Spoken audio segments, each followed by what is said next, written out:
এই নে সেলিম, বলো। তোকে একটা কথা বলবো। হ্যাঁ মা বলো। তোর বিয়ে হওয়া 1 বছর হয়ে গেল, লাতি লাতি কবে হবে? এটা তোমার গুণধর বৌমাকে জিজ্ঞাসা করো। নে মানে আবার কি? আমার থেকে ওই ভালো বলতে পারবে। হচ্ছে না কেন? ইয়া আবার তুই কেমন কথা বলছিস? কোনো সমস্যা থাকলে ডাক্তার দেখাতে হবে। যার দরকার সে যাক, আমি সব পারবো না। পারবি না মানে? আমি ফোন করে আসতে মেডিকেলে নাম লিখে দিচ্ছি, তোরা কালকে ডাক্তার দেখে আয়।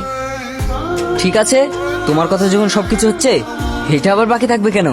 যাবো। কতদিন হলো বিয়ে হওয়া? 1 বছর। ও, প্রেসক্রিপশনে আপনাদের দুজনে কিছু টেস্ট দিলাম, এগুলো করে নিন। ঠিক আছে ম্যাডাম, আমরা তাহলে এখন আসি। চলো, খাবার রেডি হয়ে গেছে, খেয়ে নাও গা। খাবো না। খাবে না কেন? অনেক বেলা হয়ে গেছে তো। তাতে তোমার কি? কি হয়েছে তোমার? তোমার একটা বাচ্চা দেওয়ার ক্ষমতা নেই। আমি কি সারা জীবন একটা বাজা মেয়ের সাথে সংসার করব? তুমি এই মুহূর্তে এই বাড়ি থেকে বেরিয়ে যাও। কি বলছো তুমি এসব? বাচ্চা হচ্ছে না বলে তুমি আমাকে বাড়ি থেকে বার করে দেবে? হ্যাঁ দেবো। শোনো, তোমাকে আমি প্রথম দিন থেকে বলে আসছি, তোমাকে আমার পছন্দ না। তার উপরে তুমি একটা বাজা মেয়ে। কি রে সেলিম, কি হয়েছে? এত চিৎকার করছিস কেন? মা, আমি এই বাজা মেয়ের সাথে সংসার করতে পারবো না। তুমি এই মুহূর্তে এই বাড়ি থেকে বেরিয়ে যেতে বলো। কি বলছিস? হ্যাঁ, আমি ঠিকই বলছি। বৌমা, সেলিম এসব কি বলছে?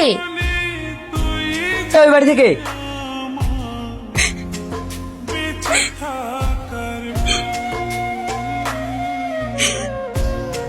হাসি, মা, আমি এখন বিয়ে করব না।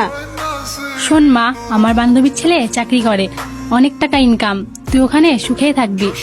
মা, আমি আরো পড়াশোনা করতে চাই। আমার খুব ইচ্ছা আমি ডাক্তার হব। আমার যদি বিয়ে হয়ে যায় তাহলে আমার আর স্বপ্ন পূরণ হবে না। তুমি আমাকে আর একটা সুযোগ দাও মা। দেখ মা, মেয়েদের অত স্বপ্ন দেখতে নেই, এমন ছেলে হাতছাড়া হয়ে গেলে আর পাওয়া যাবে না। তোকে ওই ছেলেকেই বিয়ে করতে হবে।